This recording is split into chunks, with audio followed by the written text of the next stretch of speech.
Kasus ini menceritakan tentang tiga sepupu, Jerilyn DeBose, Tis Hoover, dan Josephine Joey Parks, yang merupakan guru sekolah negeri di berbagai distrik di negara bagian yang sama.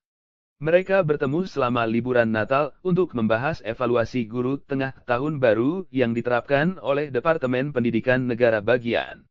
Sistem evaluasi ini dirancang untuk meningkatkan akuntabilitas guru atas kemajuan belajar siswa.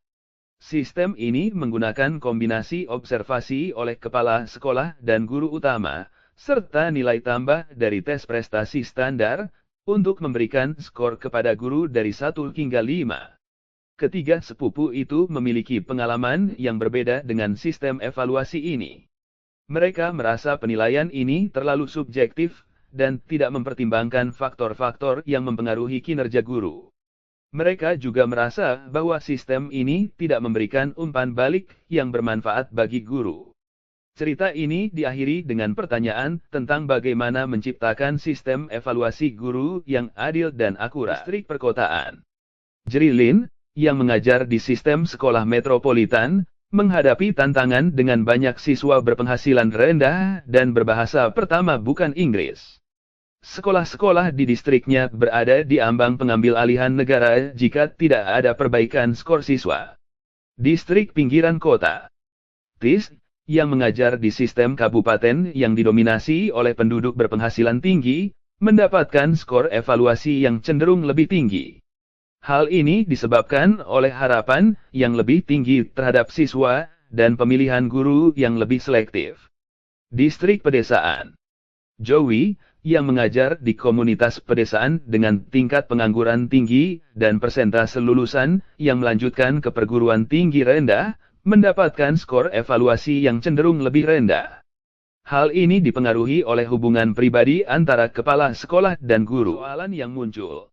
Masalah subjektivitas dalam evaluasi. 1. Observasi kepala sekolah. Observasi pribadi oleh kepala sekolah dianggap terlalu subjektif, karena dipengaruhi oleh faktor-faktor pribadi dan tekanan untuk menyesuaikan skor dengan harapan negara bagian. 2. Observasi kepala sekolah.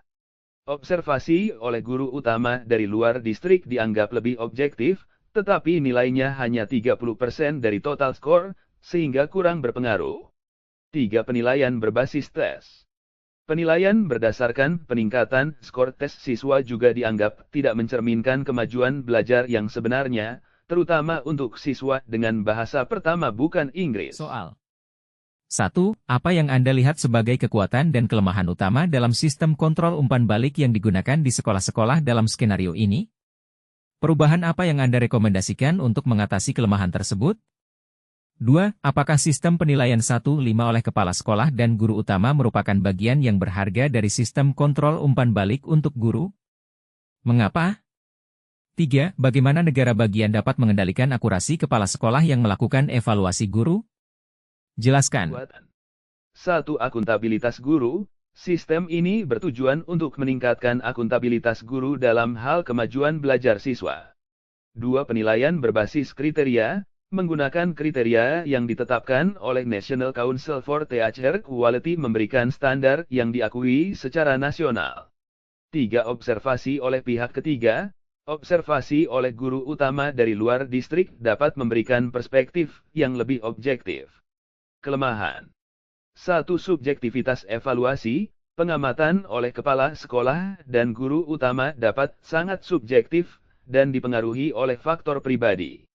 2. Beban kerja kepala sekolah. Kepala sekolah sudah memiliki banyak tanggung jawab, dan menambah tugas observasi dapat mengurangi efektivitasnya. 3. Ketidakseimbangan sosioekonomi. Perbedaan dalam latar belakang sosial ekonomi siswa dapat mempengaruhi hasil evaluasi, menciptakan ketidakadilan. 4. Pengaruh pribadi. Hubungan pribadi antara kepala sekolah dan guru bisa mempengaruhi hasil evaluasi, seperti yang disebutkan oleh Joey. Sistem penilaian 1-5 oleh kepala sekolah dan guru utama dapat menjadi bagian yang berharga dari sistem kontrol umpan balik untuk guru, tetapi penting untuk mempertimbangkan keterbatasannya. Penilaian harus digunakan sebagai bagian dari sistem yang lebih komprehensif yang mencakup observasi kelas, umpan balik dari siswa, dan data kinerja siswa. Sistem ini harus dirancang untuk memberikan umpan balik yang konstruktif dan bermanfaat bagi guru, dan harus digunakan untuk mendorong pengembangan profesional daripada hanya untuk menghukum kinerja yang buruk. Persoalan 3. Negara dapat mengontrol keakuratan kepala sekolah yang mengevaluasi guru dengan kontrol hierarki, yaitu dengan melibatkan tindakan memantau dan memengaruhi perilaku kepala sekolah melalui proses ekstensif menggunakan aturan, kebijakan, otoritas secara hierarkis, dokumentasi tertulis, sistem penghargaan, dan mekanisme formal lainnya. Partisipasi utama terletak pada inspektor kualitas pengendalian dan supervisor.